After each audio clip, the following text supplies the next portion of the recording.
There I was, in Namibia, a beautiful little country in the southwest corner of Africa. I was in year 2.5 of a 3-year extended Peace Corps tour when the dreaded COVID-19 pandemic hit. In a wise move, the Peace Corps not only brought all of their Namibian volunteers home, they brought all volunteers from all around the world home, a first for the Corps. The next thing I knew, I was back in Florida and pretty much confined to a small cottage just north of Orlando. Because of the COVID pandemic, I was limited to where I could go and what I could do, and as time passed, I really started getting antsy. I was considering some of my more dire options when I came upon an idea. Road trip, baby.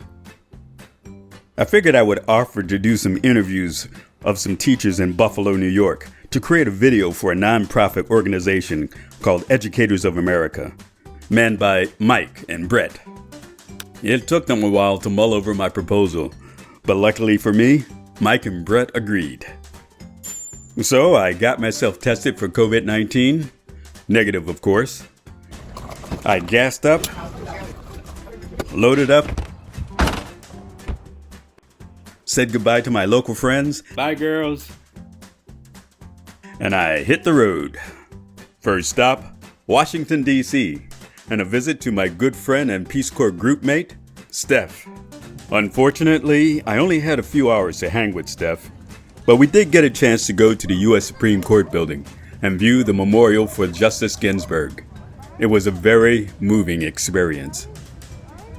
Then I was back on the road, this time to Whiteville, Virginia, where another Peace Corps friend of mine, Laura, allowed me to stay the night at her recently purchased log house. She bought the house intending to turn it into a pottery studio. It's a great old place with original woodwork, original creaky hardwood floors, but no furniture. But it did have power and hot water, and that meant lights, Wi-Fi, and a hot shower waited for me. When I arrived, it was after midnight, and I had been on the road for more than 19 hours.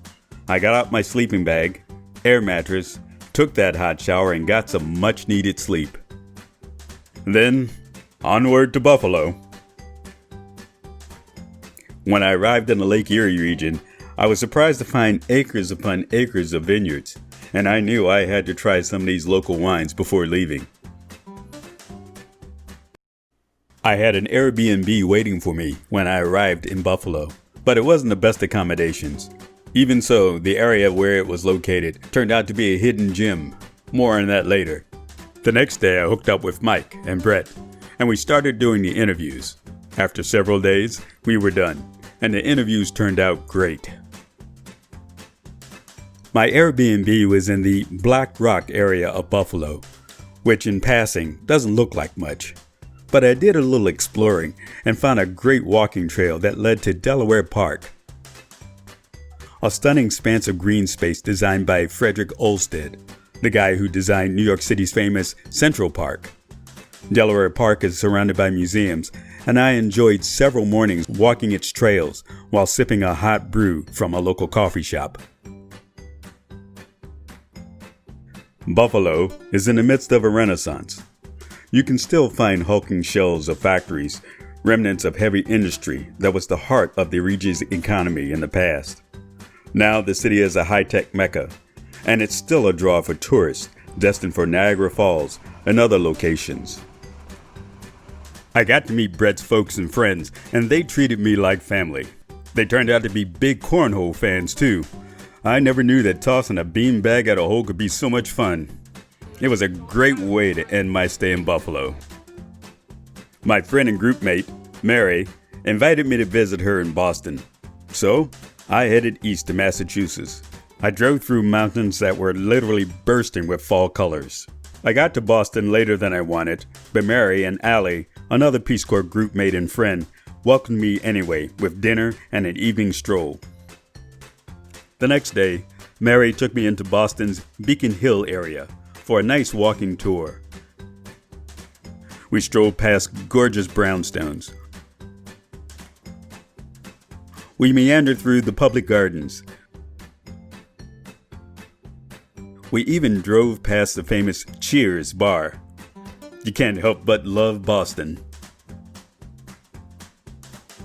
The next day, I headed south to Baltimore and a brief visit with my baby sister, Alethea. She took me to dinner at Maryland Blue Crab House, where I had the biggest, baddest, tastiest fish taco and curly fries ever. I said goodbyes to my baby sister, and I was on the road again right after dinner, back to Whiteville, Virginia, where I would spend the next few days helping Laura with her new house. I took photos and videos of her and her pottery for her webpage, and helped her with some repairs. It wasn't all work, though. Laura gave me the grand tour, starting with a view of a historical school for newly freed slaves. Then, a scenic drive through idyllic valleys. And then on to a peak in the mountains of Jefferson National Forest, where we climbed a 100-foot tower at Big Walker Lookout. I gotta give Laura lots of credit. She had a death grip on that railing the entire climb. But she made it to the top, and then she stayed up there in 50-mile-an-hour winds to take a photo with me. That girl's got guts.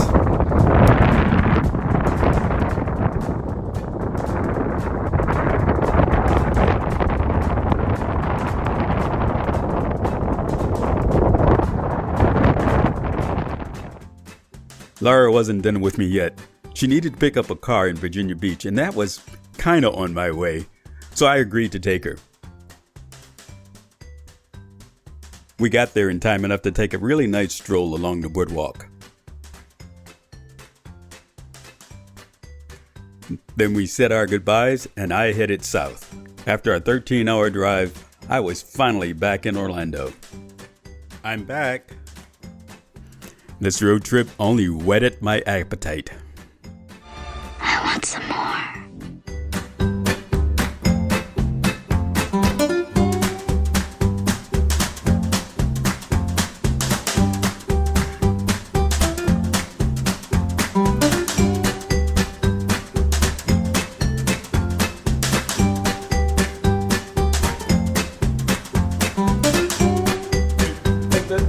That's a drone shot right here. Oh, yeah.